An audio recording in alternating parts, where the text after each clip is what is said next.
this is the Essential Guide to Surviving Humanity with Michelle Frost and Gareth Wax.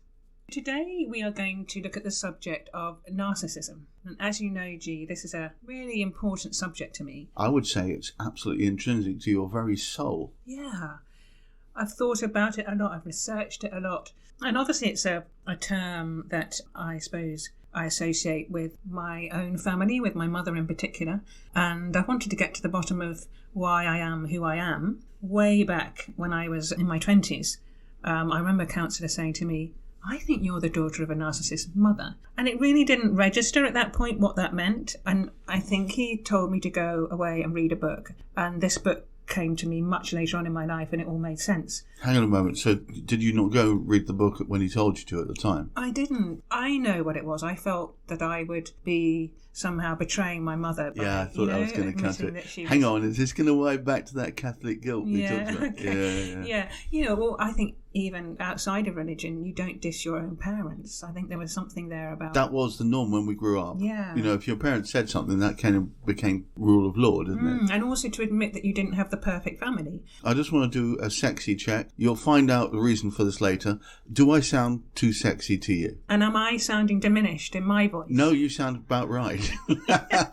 Looking at the literature around this subject, like many of the subjects we've discussed, there are at least hundreds of books around narcissism. How to survive narcissism, how to handle a narcissist. Oh my God, there's a book about every aspect of it. There's how to... Well, there's Fragile Bully, which I think is a really interesting one. I've chosen 3 that I think are, in different ways, interesting in terms of defining narcissism. You read them all roughly the same time, or were they read over a period of time? Over a period of time, okay. Definitely, yeah. I've recently reread I'm Not Crazy, It's Your Mother. The first one I want to come to is called Narcissism, The Denial of the True Self by Alexander Lowen. I've chosen him because he's a writer and also a psychotherapist who's done loads of research on this subject. His book has loads of case studies about narcissists, but he gives a really good introduction which describes the nature of a narcissist, the traits of a narcissist. So I'm going to read that and then we can sort of discuss around it. Contrary to popular belief, narcissists do not love themselves or anyone else. They cannot accept their true selves, constructing instead fixed masks that hide emotional numbness. It's the emotional numbness that interests me in this subject, and I just read a little bit more. It's just one paragraph that it's the introduction of his book, actually. Narcissism describes both a psychological and a cultural condition. On the individual level, it denotes a personality disturbance characterized by an exaggerated investment in one's image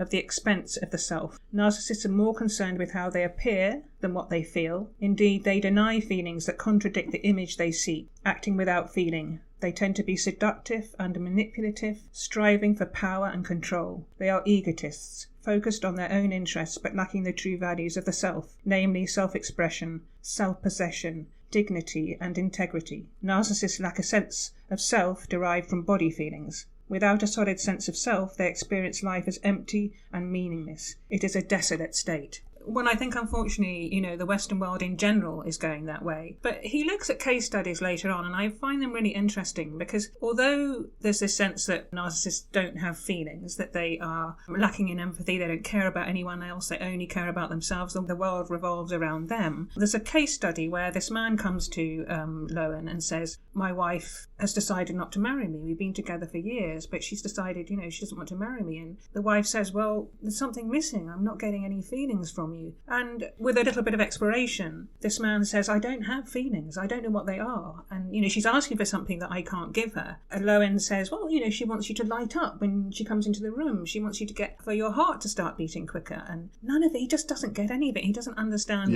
what this is. I get all of that. With a little bit more exploration, Lowen says, I guess, delves a bit into his history. And it turns out that this man's mother was hysterical. She was a hysterical type. You know, there's a type that's hysterical, neurotic. And the father was this very cold, hostile man. And the two together, the hostility of the husband would get her into a hysteric state. This man associated feelings with madness, with insanity. When Lowen said to him, well, every human has a feeling. It's what you need feelings to be alive. The man said, well, I am dead. He said, I'm dead. I decided to be dead. I decided to be dead. So in other words, he said, if I have no feelings, if I avoid feelings, then that's a safer place to be than insanity. He chose death over insanity. Well, are you saying it was actually a defined decision on his part? Conscious effort to become dead? Yes, to deaden his feelings. So Hang on a moment, and he hadn't noticed it all this time. In the inception of the noticing that this might be taking place was the fact that his wife said, I'm not getting enough back from you. I think narcissists are not able to really be self-aware. So he was... Was he a narcissist in this? Yes, yeah. He was a narcissist in that...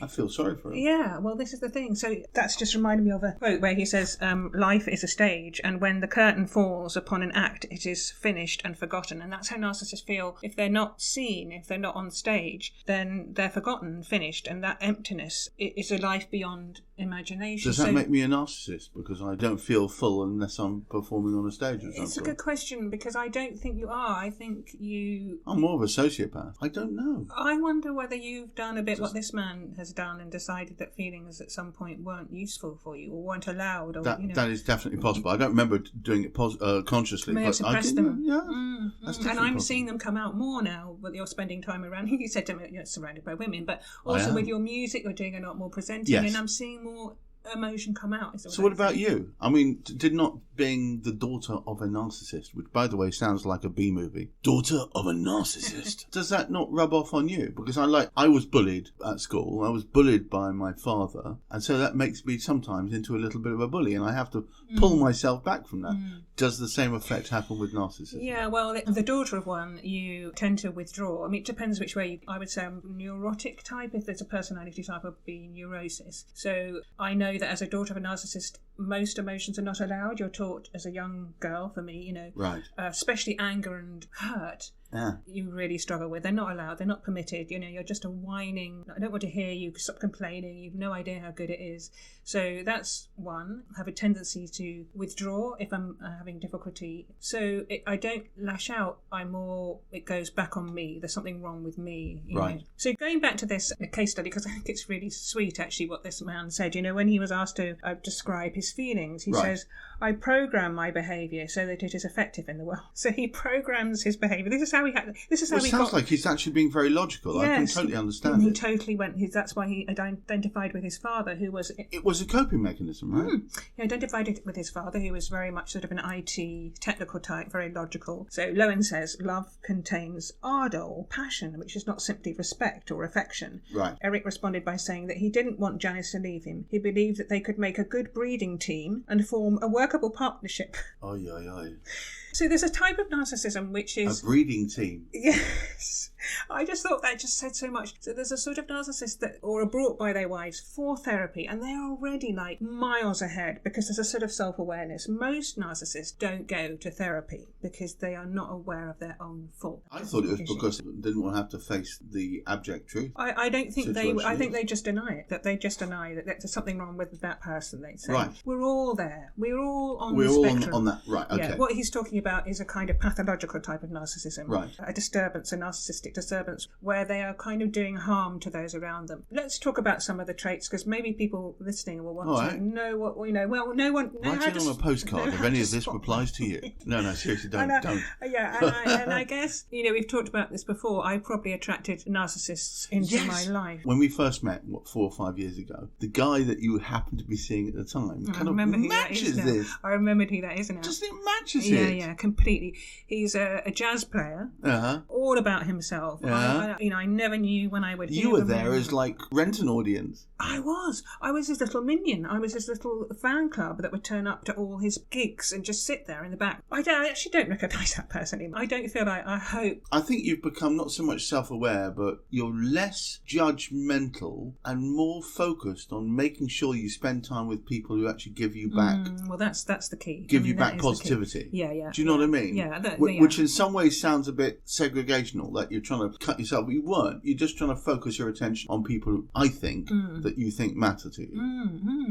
Yes, people that will reflect back the best in me. And he reflected back this worthless hanger-on who had nothing to give. No, I still have that. It had no value. I think it was when you visited his place and you saw how he lived as a student. And so talk about his image not representing what he actually lived. You lifted the skirts and you saw it was underneath. And it was like, this guy's never grown up. What we talked about before, I'm not sure it was in another podcast, is that I was told by this therapist, because I was brought up in a narcissistic environment. Yes. When I meet a narcissist, and we're talking maybe about in not just intimate relationships but friendships as well, and I see all the same traits. I'm made to they blow hot and cold with me.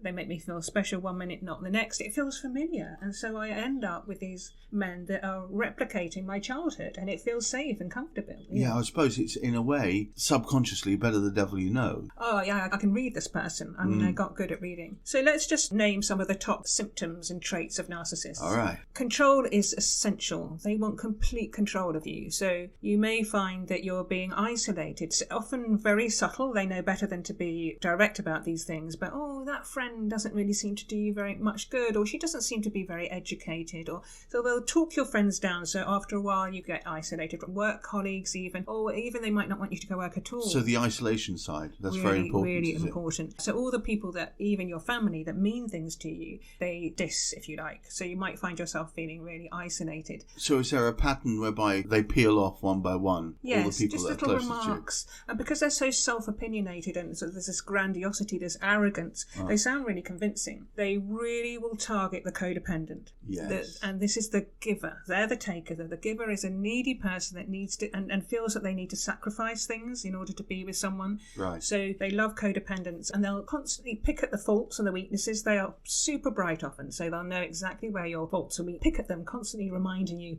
blow hot and cold. So you'll feel really special one minute. They'll give you loads of compliments. They'll make you feel special. And then the tiniest thing, say you forget to buy the coffee that they like, they will go to the extreme, tantrum, furious, maybe abusive physically as well, but definitely emotionally. And you don't know where you are, you haven't done anything. And then if they touch you or upset you, they will flip immediately and be so apologetic. I'm so sorry, and that's not me, but it was your fault. You provoked me. You made me do it. Oh my God. So you made me do it. Is that a thing? So it's twisted. Oh, you don't wow. know where you are. And you've had this? Yeah. I mean, I haven't had. I would say your mother, that lemon. Yeah, that's my mother. That's and that was the classic routine, was it? Yeah. What do you mean you didn't buy the lemon soaked paper napkins I asked for? Yes, you've got the wrong one. He's used to my father. I like black chocolates. Oh, this was classic. So every Christmas, my father would ask whether she liked plain or milk chocolates. Every Christmas. She changed her mind. So if he bought plain, she wanted. Why didn't you get me milk? You know I like milk chocolate. And the next year she liked plain chocolate. Why did you get me milk chocolate? I like plain chocolate. You never know where you are. And I guess there's an element of gaslighting. So gaslighting is where you swear you know that something happened. You can almost like recorded it on your phone and you know it happened. And they will go, that's just in your head. It never happened. So the gaslighting is a key one. So slowly, the victim, if you like, becomes more and more afraid, believes in this distorted perception that the narcissist has of them. And especially, as I say, if you're codependent, as a child, you couldn't be more dependent. No, well, you're in that position where you have to be codependent. It's kind of like the law. Exactly. yes. So, which is why I guess daughters of narcissists is such a big thing. It's not such a big thing with men, with boys. Why is that? I can only speak for myself, but my mother saw me as a reflection of what she didn't have. Because I haven't got married, I am free. She saw in her, that her lost youth. Did she give you that impression directly? Yeah. Or was it through lots of subtle hints or something? She didn't like me talking about boyfriends. I never really... See, this is the thing. After a while, you know... She didn't like you talking about boyfriends. I thought that's what girls and their mums talked about. You know the subjects to avoid. So pretty much after a while, I avoided all subjects. Don't talk about relationships. Don't talk about anything good that's happened. She didn't like things that were going well with me. So don't talk about... What would happen if you talk about stuff that was going well for you? She'd turn it back to her. Oh, it's all right for you. You're so lucky. You've got so many friends. I don't understand why you have so many friends, she'd say. Do you know, you've done that a couple of times yourself. If I'm talking about something that's good that's happened to me and you happen to be going through a point where things aren't, you'll turn that around and say, do you know what? It's all very well for you. Please, it's not fair that you're talking about nice things when things aren't going right for me. Yeah. Do you think that's a little bit of your mother coming through? Probably. I think that's more... I mean, it was never major. We rubbed along, but, it's useful to see where things are coming from or where they're going to. Would this be a good point to perhaps talk about what we were talking about just before we came on air, which is the fact that we'd already recorded a podcast similar to this one, and when you heard it, you heard the voices in a certain way, and that started off a chain of events inside your head to make you, I'm not saying it wasn't there, but I'm saying that it made you start feeling a certain, which made you cycling down. Well, I mean, going back to what you said about me finding it difficult when people are, I see it as showing off, showing off the good things that are going on in their lives without sensitivity to where I'm at in my life. But I think that that goes a little bit back to the daughters of a narcissist, tend to be hypersensitive, quite lonely actually, and easily depressed. So I would say maybe there's an element of it might be in a depression at that point, and of course people don't know that. So, well, it's quite normal when you have a conversation with someone saying, so what's going on with you? You tell them all your good stuff. Yeah, I'm feeling a low mood at the moment. Please don't tell me about all the things you're celebrating at the moment. But as Heather says, and you say, just celebrate others' success. Absolutely. Get reflected glory. I do that a lot. Yeah, and sometimes... I do that with Heather all the time because I love her stuff. So, yes, it was interesting because it goes back a little bit to Eckhart Tolle's word, The Pain Body. Oh, God, not Eckhart Tolle. Sorry, again. I know. I slipped in. You guys, you've got to listen to a couple of our other podcasts. Self-help one, wasn't it? Oh, the self-help one. You're going to listen to all about Eckhart Tolle. There's a few things that you can take from his book. The Pain Body is my stuff gets triggered. Yes. So my stuff about I'm not good enough, I'm worthless, I've got nothing to offer, I don't have a voice, it gets triggered. So what Gareth is referring to there is that I listened back to this podcast and what I heard was... Well, don't laugh at yourself. You owned it. Well, Is that how you felt? Yeah, but I'm laughing at the fact that the sexy voice, which actually all this you is heard a from funny the story. That's all I heard when she said, you've got to listen to this guy. Come on, listen. So what I heard when I listened back to it on my headphones was Gareth is almost up on stage. He sounds really close to the listener's ear, and he's sort of almost in your ear, and I'm trying to sort of express myself, try to remember all the things that I've wanted to bring to the podcast, but I sound like I'm somewhere at the back of the audience in the gods, and this little voice going a bit like Echo, if you talk about the narcissist story, kind of going, there's something about narcissism in this book that I wrote. So I listen to it and I'm so upset. I go on this massive pain body journey because it's my stuff, and all this stuff gets triggered about men, i.e. Gareth, want to silence me, they want to be on centre stage, and women just are these little minions that aren't important, and why do I even bother, because they're always going to make me feel smaller and less important. And then we had a lovely chat, which is Gareth said, that is not my intention, I want to empower women. But this I love women. I love Michelle very much. I love Heather very much. I'm blessed to have at least 4 or 5 really close female friendships, and all I want to do is help them not in that sort of male I want to do it for you, but just remove obstacles from their path so they can be the amazing flourishing humans that they are. And unfortunately the sad thing about being the child of a narcissist, being around narcissists, is you just don't trust people, and your red flags of a narcissist are get a little bit overused. So I see red flags where they're maybe not even there. But the interesting thing about this, it brought up a whole question, which was quite simply this: how do you know I'm not gaslighting you? Well, I don't. So how do you then rectify in your mind when it's okay, Gareth isn't gaslighting you, maybe what he says is right, maybe he does want to empower me, or could it go the other way? Hang on a minute. It's really hard, Gareth. It's a really good question because, I've been to loads of therapy, and I've listed the amount of different workshops I've guys, done. check out the self-help one. It's going to blow you away. Because I have trust issues, and there's again a big part of being the daughter of a narcissist. You don't trust anyone. Someone could be nice to you for a month and then suddenly turn on you. Yes. You never know when that flip is going to happen. No, but you're constantly expecting it, aren't you? You're waiting for it to happen. So joy, most moments of joy and happiness, and even in a relationship, are limited. They're time limited. They are limited. My friendships, I feel, are limited. And that's my own projection. I'm going to say the thing now. You ready? Here we go. Michelle, I hear you know all about the legend of Narcissus. Would you tell me all about it, please? Seriously, she does, and it's really cool. It's a good story. I think we covered most of the traits. Some more will come up. But those are the main ones. Now tell me where it all comes from. Well, it all comes from a Greek myth, which actually then got rewritten by Ovid. Metamorphosis, was it Metamorphosis. Called? It's all about transformation. From which we get the expression metamorphosis. The change from one state to another. But this story is pretty good, actually. Yeah, I mean, it's quite sad, though. It is. It's a cautionary tale about unrequited love. And the main characters are Echo and Narcissus. Echo's one of those people that you meet at parties that just keeps talking and doesn't stop. So she gets cursed for that, poor Echo. She gets cursed by? Well, she gets used by Apollo to distract Hera, his wife. It's really naughty. And she says, look, you go and talk to Hera, and I'm going to have my way with a few nymphs. So for once, he wasn't actually shagging her. He was using her to distract his wife, I Hera. don't think he did shag her. I'm not sure. I think Pawn Echo was beautiful. She was just a pawn. Yeah, she was beautiful and educated in music, apparently.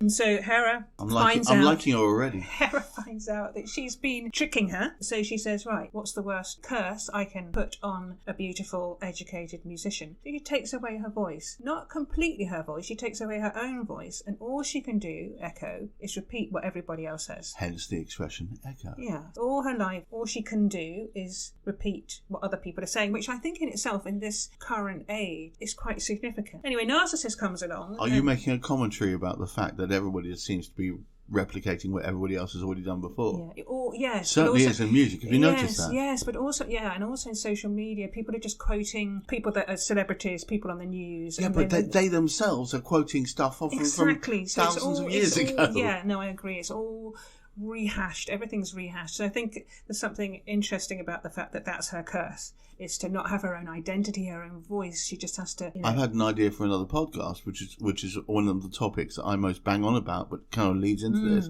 which is about uniqueness.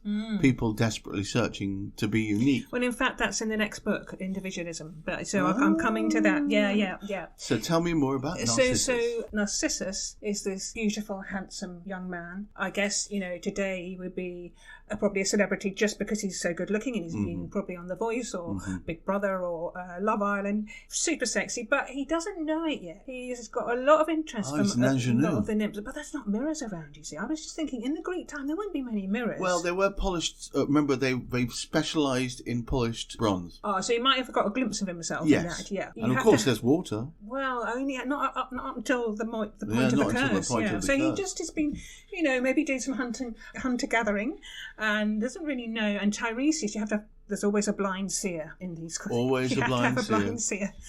And the blind seer predicts that as long as Narcissus doesn't see himself, doesn't look upon himself, I think is the translation, he will live a long, contented life. That sets us up, doesn't it, for the expectation of, is he going to actually see himself? And I think that's really a bit under our current understanding of Narcissus. But I want to know how he got the curse in the first place. He just was rejecting a lot of nymphs. He was just being quite mean. And Echo was I think Echo was the final straw, because she's this sweet young nymph who follows him around and falls immediately in love with him when she sees him. Was this after she herself had been cursed, so she couldn't actually... He's as aware of a presence, when someone's following you around, aware of a presence, and he goes, who's there? And she goes, who's there? Who's there? Who's there? She can't talk to him. She can't communicate with him.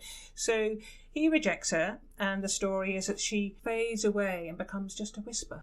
So going back to when I heard myself in the background and knew this sexy voice, were you Echo? I felt I've been cursed. I've had the Echo curse. I'm just as if a whisper in the background. Oh. So she fades away, and Nemesis, I love Nemesis. Nemesis is the the goddess of redemption, and she says this is not good enough. This man is, he's not kind. He's using his good looks to use nymphs. He's probably doing a bit of sleeping around. I mean, he's in his 20s. Yeah, I remember all those guys when I was young, the handsome guys. It's not in the myth, but we can just assume. Yeah. And so the curse was that he would look in the mirror. Obviously this was a lake. Look in his reflection. In his reflection in the water. And indeed, he spots his reflection in the... I was just remembering something. In a stream, I just remembering there's something Russell Brand said about this. In a pond, and he sees his reflection, and he falls in love with it. He stares, and the more he stares, the more he falls in love with it. And of course, you can't have love back from your reflection. I mean, your reflection doesn't give you love back. It's an unrequited love. So in the way that Echo was unrequited, I remember Russell Brand in I don't know when it was, I heard it, said his own reflection, I just wanted to get hold of my reflection and snog it. And was Narcissus. And then the end of the story. But he dies, doesn't he? The version I've heard, I'm not sure if it's the Ovid version, is that when they come to the nymphs create the funeral pyre for him, he's not there, but what is there is the flower, beautiful flower, which they now call the Narcissus. It's a flower, isn't it? Called the Narcissus, yeah. I think it's a cautionary tale that also is relevant for today, because and I'm going to come on to that, with the selfie generation, the selfie obsession, we are constantly looking at ourselves, and we are constantly, and it's not a perfect image, it's not a perfect image of ourselves. It's flawed.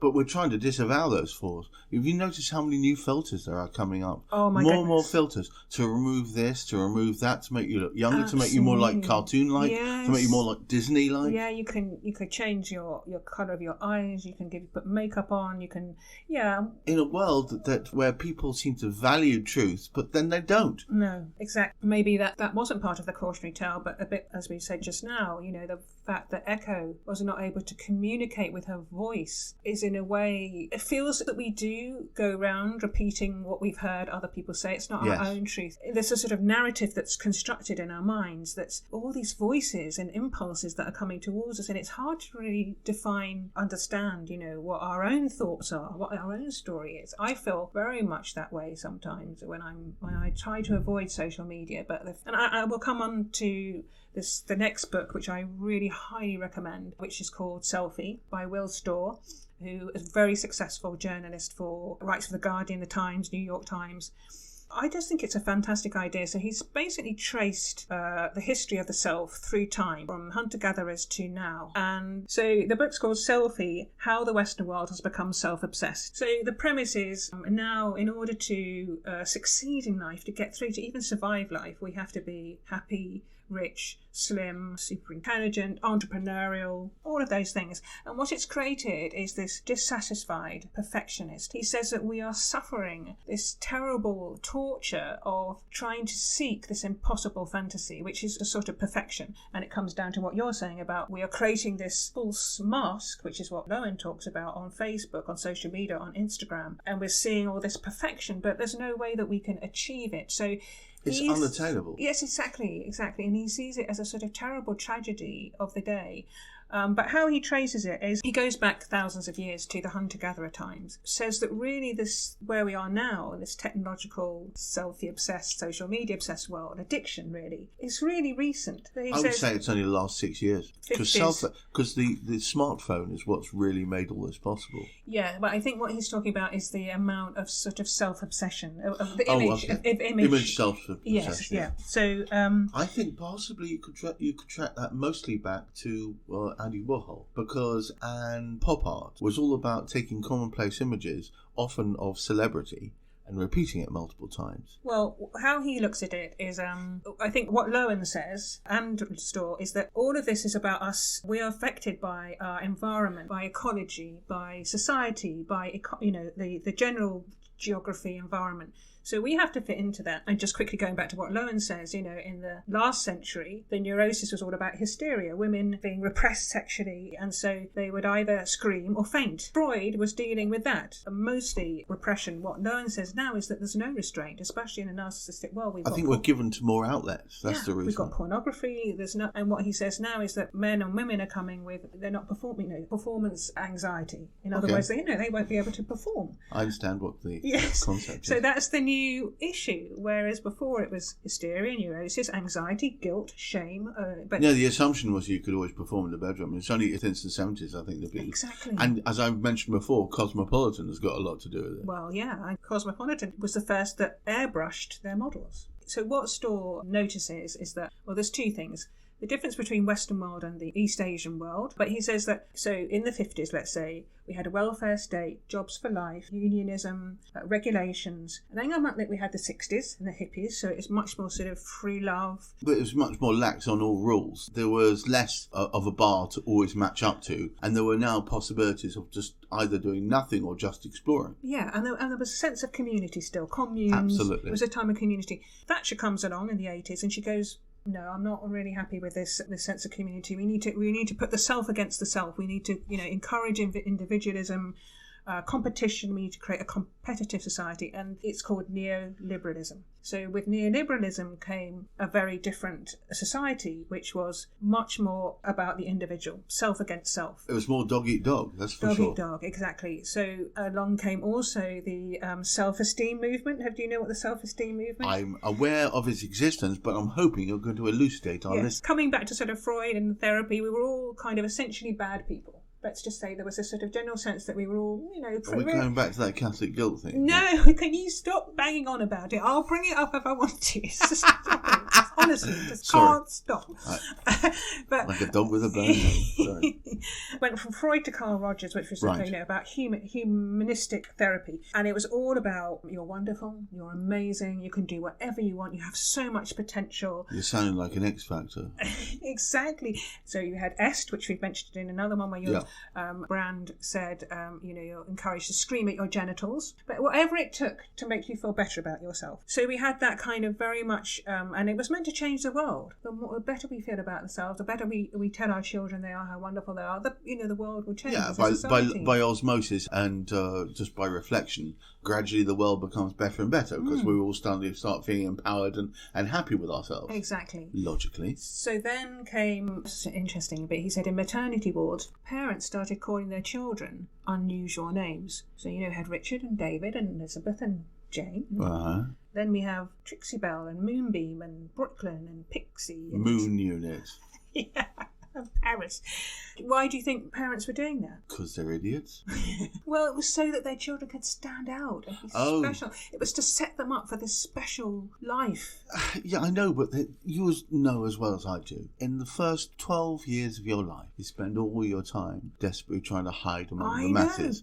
And then the next 50, 60, 70, 80 years of your life, you desperately try to stand out. Yeah, yes. And so it comes back to unless you're in the army, of course. It comes back to your unique thing about parents were doing, and then we had the keep fit industry, do you remember? So it's all about keeping fit and body perfect. And doesn't that feed into narcissism? Massively. So this is what he's saying. He's saying with this, best place to find a narcissist is in a local gym. Totally. So there's loads of mirrors as well, aren't there? Too right. Yeah. So he says that really what the tragedy is, this is this toxic lie that parents are telling their children, you can do whatever you want, you can be whoever you are as long as you dream big enough.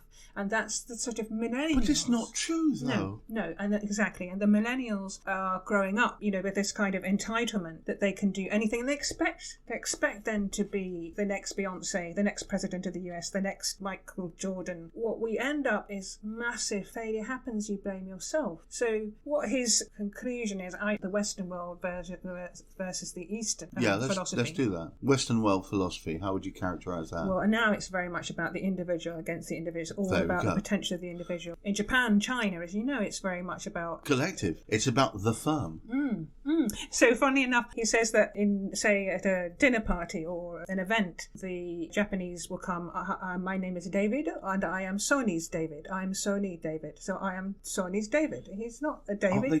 Aren't they called a salaried man? Yeah, salary man. I am salary man.